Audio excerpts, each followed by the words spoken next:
maeneo kuna upendeleo. Sitaki kuuliza. Kwa mfano ndege ngapi zinaenda Kilimanjaro kwa siku? Mpaka 3. Sisi viwili trip moja tu iongezeke moja mpaka tukae vikao mpaka research. Na ndege tu wote tunatafanyaga booking hapa. Sasa hizi ndege ya kwenda Dar ukitafuta siku 2 kabla unapata. Sasa hivi mnataji research gani tena? Research ilisema kuhusiana na Dodoma, lakini ya ndege mbili tulisema hiyo trend ya soko. Kuleta ndege hapa ikiondoka na abiria wachache ni hasara. Kwani si mnaangalia flow ya booking? Au mnaangalia nini? Kwa sababu naweza hamtaki tutangaze route ipo, lakini kwamba abiria wakiwa wengi tutaweza kufanya hichi.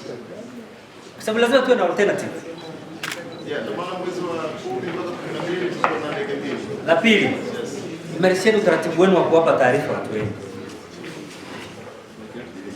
Haiwezekani mtu yuko airport na anaambiwa ndege imeahirishwa. La pili, juzi kati hapa mliacha mizigo. Kwa hiyo kazi yenu, biashara yenu, usumbufu tunapata sisi. Mkuu wa mkoa tumeambiwa mizigo yetu imebaki Dar. Sasa nikawauliza mtani toe ungo kalete. Kwa wenye majawabu hawa wapo. Na unajua niliwaambia nini? Yaani nikitakiwa nifanye nini mimi? Kwa nini wanalalamikia? Kwa nini watoke nje ya cycle yenu pale? Kwa nini msiwaambie ukweli bwana, sasa chakula tutakula saa 2. Na mimi actually walikuwa wameniudhi.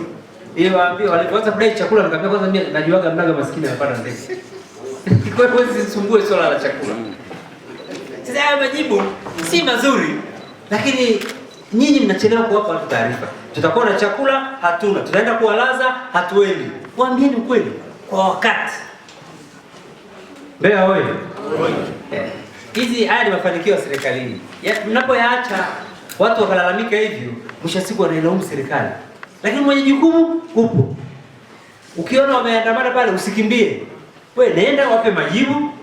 Ukiona unachaka ni maelekezo yako ya kikao cha mwaka jana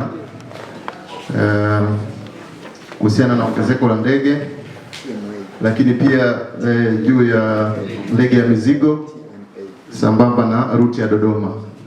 Naweza nikajikita hapo. Kwa sasa hivi tuna ndege moja ni aina ya ndege kubwa, ni Boeing, inaweza kubeba abiria 181 kwa wakati mmoja. Kwa hiyo inatuia vigumu kwa sasa hivi kuongeza idadi ya ndege ya asubuhi kwa sababu soko la Mbeya bado lina fluctuate, haliko stable sana. Kuna kipindi season inapanda, abiria ni wengi, lakini kuna kipindi season inashuka. Kwa hiyo sisi tuna fluctuate kulingana na hiyo misimu ili gharama za uendeshaji pia zisiwe kubwa.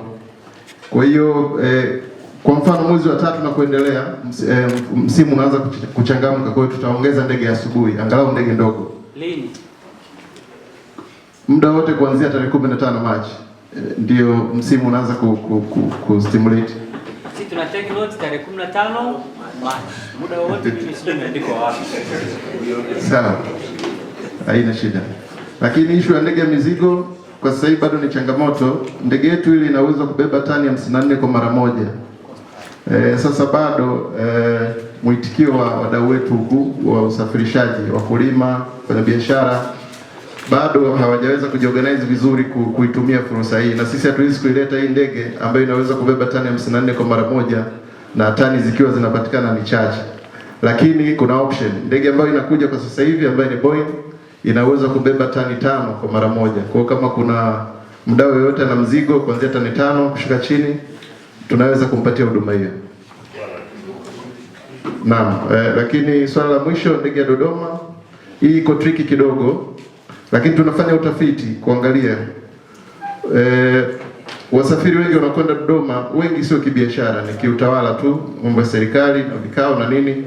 Sasa hii inatupa ugumu kuintroduce ndege ya Dodoma, ila tunafanya utafiti kuona ni msimu gani wadau kutoka nyanda za juu kusini huku ikiwemo Mbeya, Songwe, Rukwa, Katavi na kadhalika huwa wanatumia huduma hizi kwenda Dodoma. Tuone strategically kama tunaweza tukaintroduce tu hata ndege moja kwa wiki kulingana na hiyo calendar of event. Kwa hiyo tutawasiliana pia na RAS tuone hizo statistics zimekaaje.